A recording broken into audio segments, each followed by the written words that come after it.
Welcome to T-Bone's Best of Roanoke show. Music, comedy, and conversation featuring HB. Wow. The Honey Badger. Honey Badger don't care. Now, on with the show.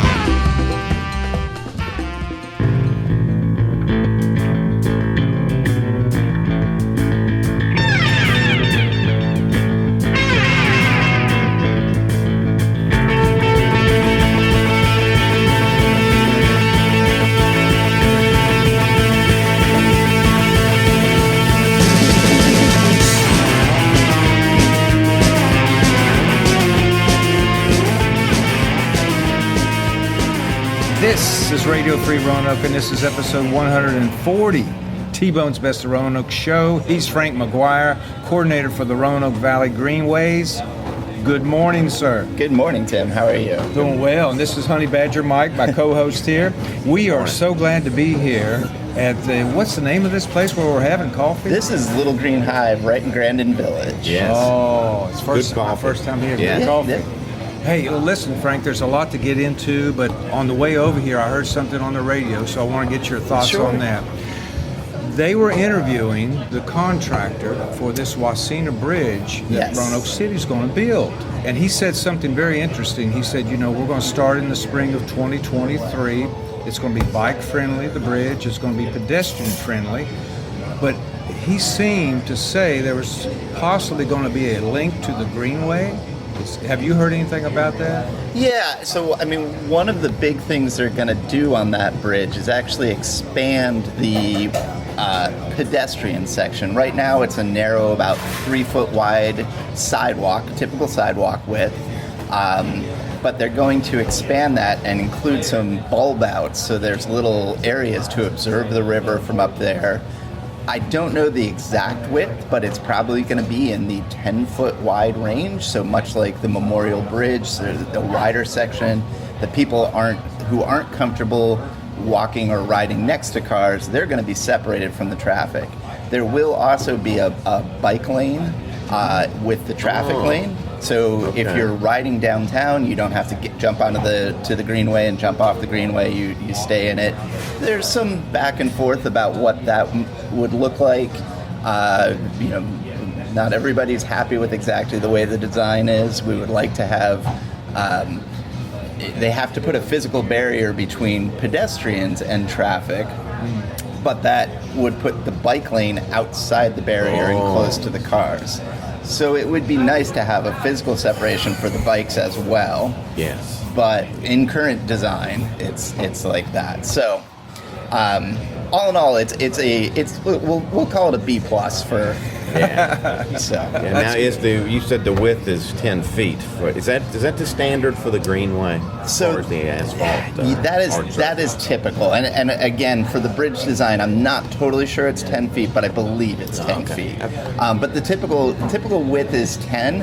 And to be honest, that's getting a little thin because of how much traffic we've got on the Greenway, particularly in from like Vic Thomas all the way out to River's Edge Park. That's the most popular section of the Greenway. It is. Yes. Yeah. Oh. I think they've look. I've seen a drawing of that bridge. It looks like it's going to have some trees on it too. Did you see that? So I think in the original artists, landscape architects will put just about anything into, but it's going to look pretty neat. Yeah. It was supposed to have these almost like garden areas, but I think they're just leaving the little bulb out so that you've got sort of a rest area. You can stop and hang out on a bench, but yeah. All right, and then so I think he said spring of 2023 they'll start work on that. Yep. And as coordinator for the Roanoke Valley Greenways, you do have some input, or they discuss that with you? I'm so new here, I would have had some input, but that ship may have sailed for me. Yeah. Well, let's talk about. Go ahead. Well, I will say one of the aspects of it, and this is something that the city has a Greenways coordinator who's much more focused on the operations.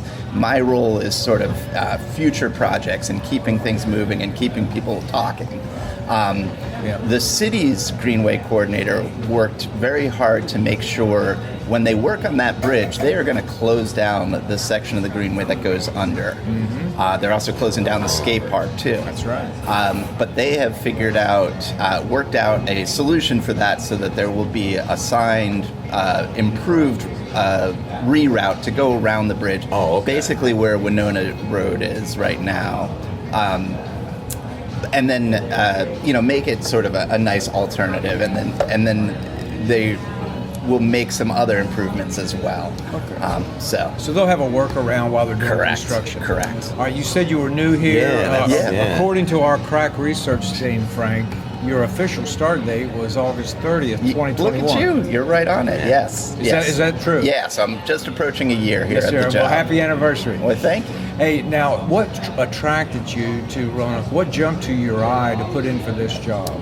Well, so going back a little bit, I worked for the International Mountain Bicycling Association. I was the regional director here in the Mid-Atlantic from 2009 to 2014. And as part of that, I oversaw 7 states, and I worked with mountain bike clubs across those 7 states. I was invited down to Roanoke in 2010 to help start what is now called the Blue Ridge Off-Road Cyclists, the local IMBA chapter. So I worked with community groups to start getting involved. How do they, usually mountain bike clubs are just a bunch of dudes that, like riding together, but then something spurs them to get more active. And so it was my job to sort of turn them into a community change group. So I worked with the club at that time.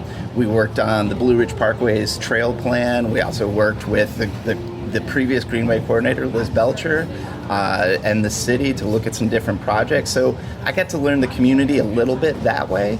Okay. And fast forward a little bit, my wife and I have a son who graduated high school last year. We no longer needed to live in the north. Started looking around for a place to move. We actually came to Roanoke in the spring of 2021, spent a weekend. We were just checking out the town. We also checked out some other places. The week we got back, I saw this job was posted, and I was like, well, maybe this means something. So applied, and in the end, I got it. Well, congratulations. And so you were up in Pennsylvania then? Was Correct. That yeah, so I lived in State College, Pennsylvania for the last 23 years. Oh, those old Nittany Lions. Yep. Okay, very good. I'm proud to say I lived there for 23 years and never went to a game.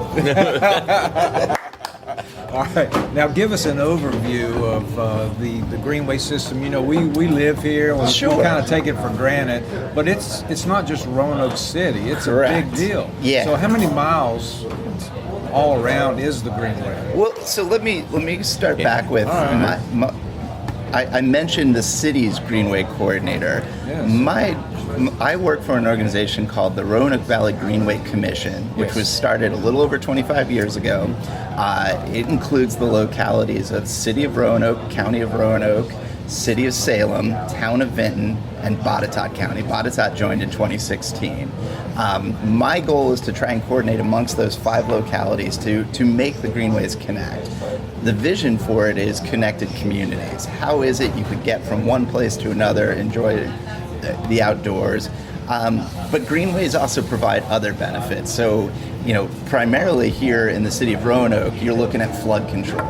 That's where it came up because of the floods in '84. I remember that. Exactly. I remember those projects. Yeah. And as it's gone from there, we're looking at, other community benefits, how the neighborhoods tie in, but also there's other places where we need more resiliency. So in terms of mileage, the Roanoke River Greenway right now sits at about 12 and a half miles. Eventually, it could be as much as 25 miles. But then there's other greenways. There's Tinker Creek, there's Wolf Run, there's Masons Creek in Salem, Hanging Rock Battlefield Trail would connect to that. And starting to think about how you branch out to there. In terms of true greenways, there's over 30 miles. When you start to add in the natural surface trails and things like the Mill Mountain Greenway or the Garden City Greenway, you start to get a connected community of well over 100 miles of trails out there that'll take you from one place to the next. Is there a Catawba Greenway? So there is a Catawba Greenway. And this is one thing I'll say is that there's not a real hard and fast definition for greenways. And the Catawba Greenway,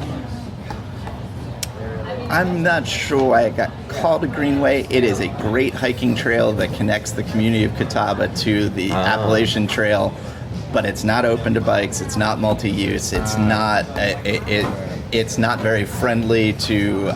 Although it does have the beginning of it is ADA accessible, or the Americans with Disabilities Act, meaning it's an improved surface up to a point, and then it becomes a hiking trail. Yeah. So.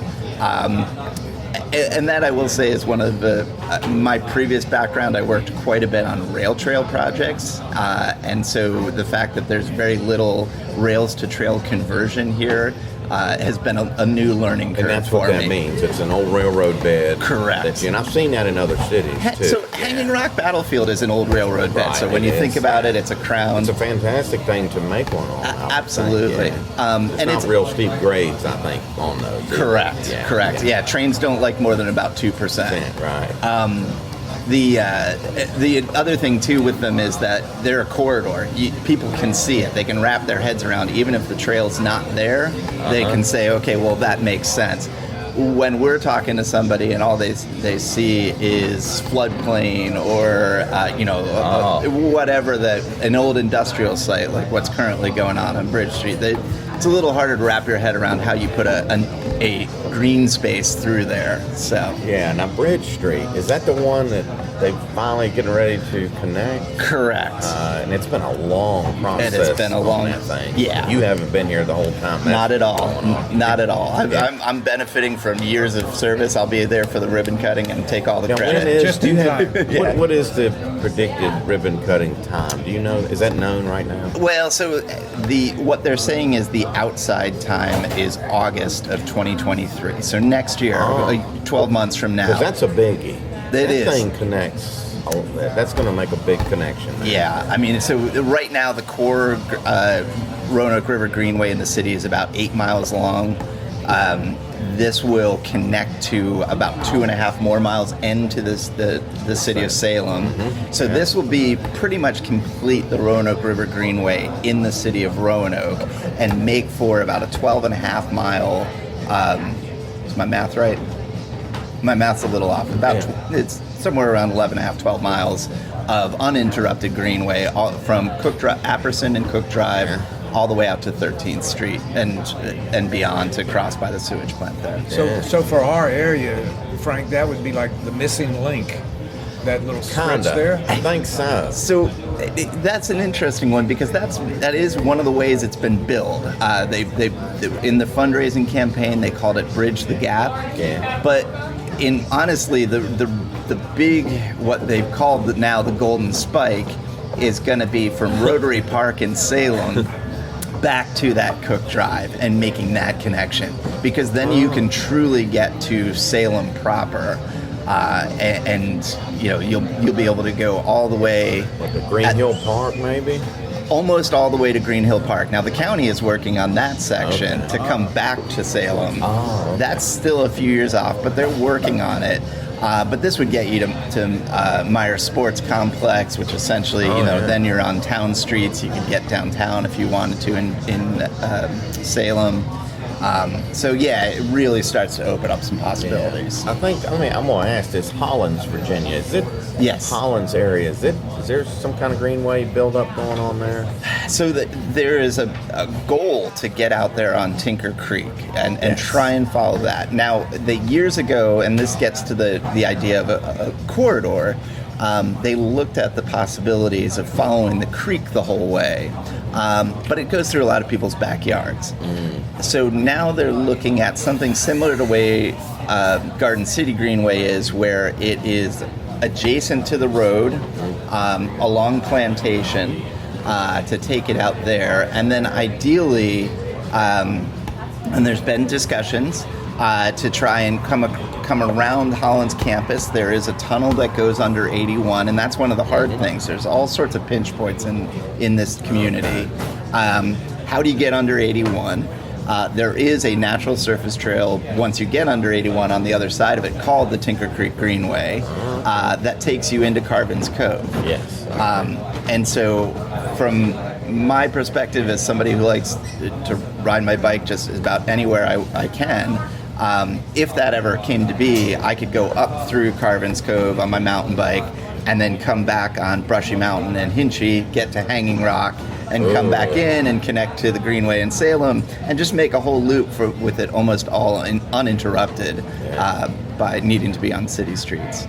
How many bikes you own? 15, 20, 25, what? I just got a small 5. Just 5, okay. Yeah. But it's always, what's the next one? That's always the question. Trade up. What about electric bikes? Have you tried those? I've tried them, and to be honest, I've been looking at potentially getting one as a commuter. Yeah.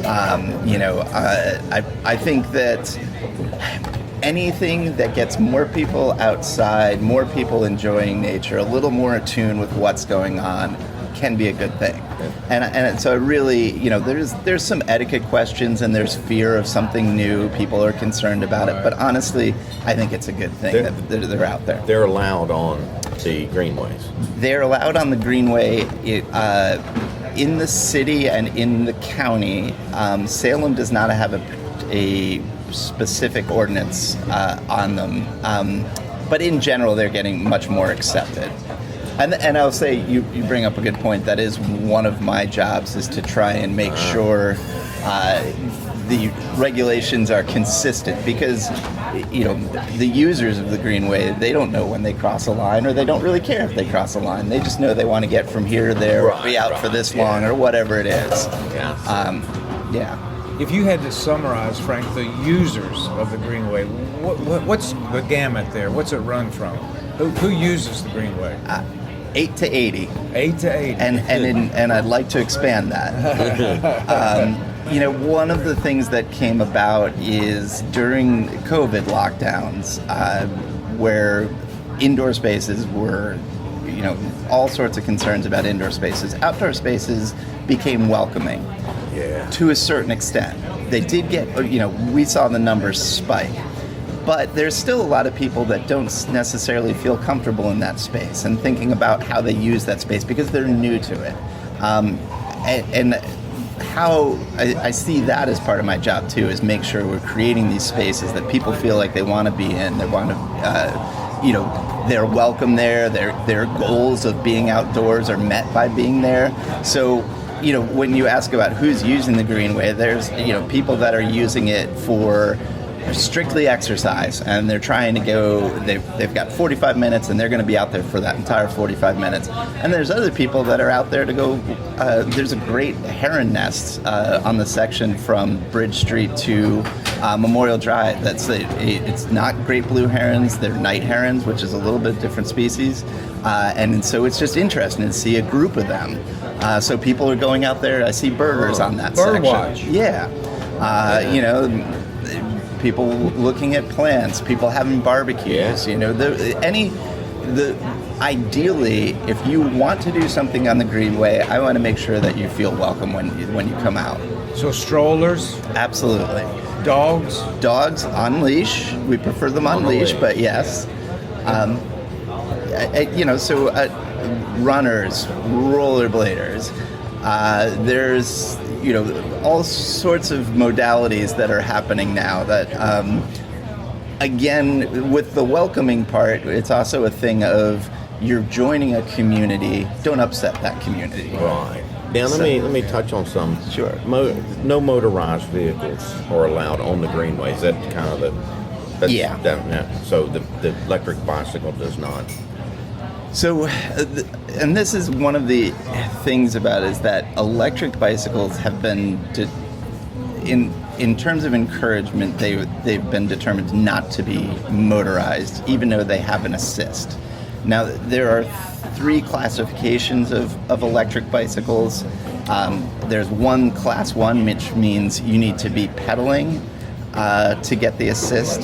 Yes, because they do have pedals. So, right. Yeah. They have to have pedals, and they've got a limit on how much output power they can put out.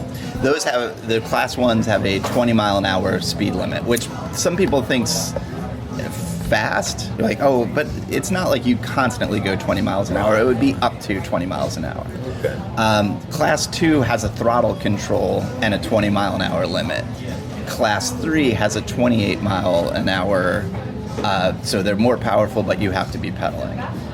So there's that range, and the hard thing is for a layperson, they don't know what it is, so it's like, well, hopefully they're pedaling while they're doing it. Yeah, and I would think that some people would want to pedal, and then they use the electric as assist and only, and that kind of thing. Okay. There's been some studies that show that electric bicycles, even people who are used to riding regular bikes, they go out for longer, they get more exercise because they're actually, they've got this new thing that they're like, I'm going to try it out, so they go further.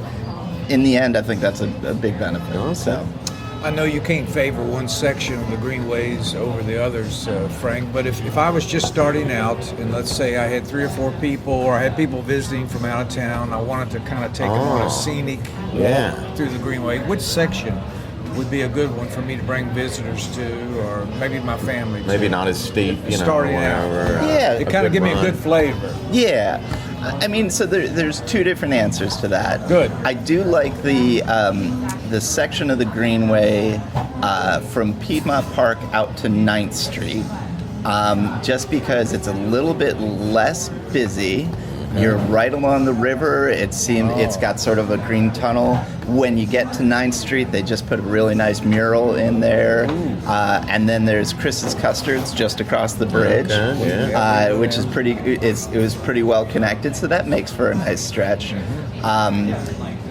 Flip side of that, there's going from Vic Thomas Park to River's Edge is the busiest, but it has the most sort of different changes, plus you have the options of, you go by Black Dog Salvage, you go past Green Goat, you've got those kinds of options as you're going through.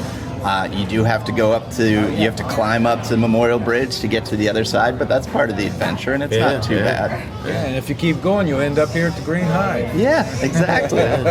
All right, well, as we start getting ready to wrap up, tell me this. What do you know about how all this started in Roanoke? You mentioned it was the 25th year. I think 1997 the commission was established. Yes. But what brought that on? Was it citizen driven or citizen input? Was it the flood control project they brought that in it maybe?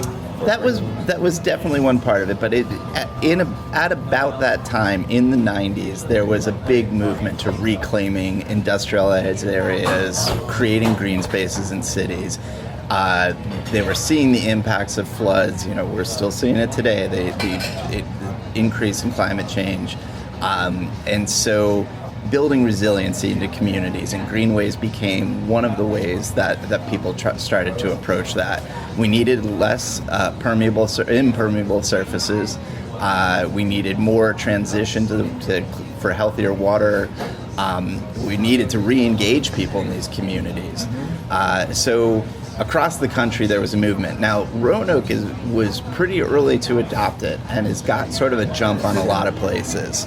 And is often held up as a model of how to approach it. Wow. So I'm building on the shoulders of the work that came before. I think there were some influential politicians, but more and more it was a citizen-driven initiative to point to things. But the big flood was 84, I believe. 85. Yeah. So then it still took 12 years to get the commission started and get people to start pulling in the same direction. And that's not uncommon. Okay. But and I'm going to say that Roanoke does have a great greenway system, absolutely, as far as I can see. Yeah. And I've heard that we're have a lot of miles for a city, inside the city, the greenways. And is there other places that you know of? Cary, North Carolina, do they have one? So I'm not, because I'm coming from the north. That's true. I'm not as familiar with that, but Richmond has a pretty neat system where they've got what they call the Capitol Trail that goes between Williamsburg and Richmond. Oh, but in addition to that comes in and then connects to all these other trails, and they've built at least one, if not 2 pedestrian bridges across the James. One that goes to Belle Isle and to Forest Park. It's becoming more popular. Pittsburgh is a great example of, they've got their Three Rivers Trail, which is a collection of trails that all connect into the point. And I think that's one thing about what my work is that the greenways that exist here are great if you know about them and know how to use them. Okay. My goal is to make them a bit more connected, but not just the greenways themselves, but connected to the neighborhoods. That they're not, so that there's, much like we started off with the Wascena Bridge conversation. That connection into Highland Park and into Old Southwest brings more people out, and it would be great if there was some signage that told you what those opportunities were. So. You're right, Frank. It's a quality of life issue. It's an economic driver. Absolutely. There's all those good things with it. And before I give you the last word, Sure. I said I would, but I want you to touch on volunteers, or how could people support the Greenways, or how can people volunteer and be like a friend of the Greenway? Oh, absolutely. So, I mentioned the Greenway Commission. Yes. So we're sort of the government end of it, but there is a Friends group, which is the nonprofit arm of the Greenways that is called the Pathfinders for Greenways. Greenways.org is the website. They, run volunteer days. They do monthly cleanups. They do a lot of fundraising for us. One of the great things about having a partner like them is they are able to either put the first dollar into a project to say the community wants this to happen, or they can put us over the top with it. So put the last dollars in when the other fundraising, grant money or whatever, falls a little short. So okay, well, all right. Now, finally, the big Okay, finish. all right. You get the last word. Is there anything else you want to highlight? nothing. This has been great. I've enjoyed the conversation. I mean, I look forward to what's happening. And one thing about these projects taking so long is it's job security for me. It's going to be a long time to make it happen, but I look forward to it happening. Well, fantastic. You are the right man at the right time. Yes. Yeah. Glad to have you on Thank board. you, Frank. Great to meet you as well. Yes. That's a wrap.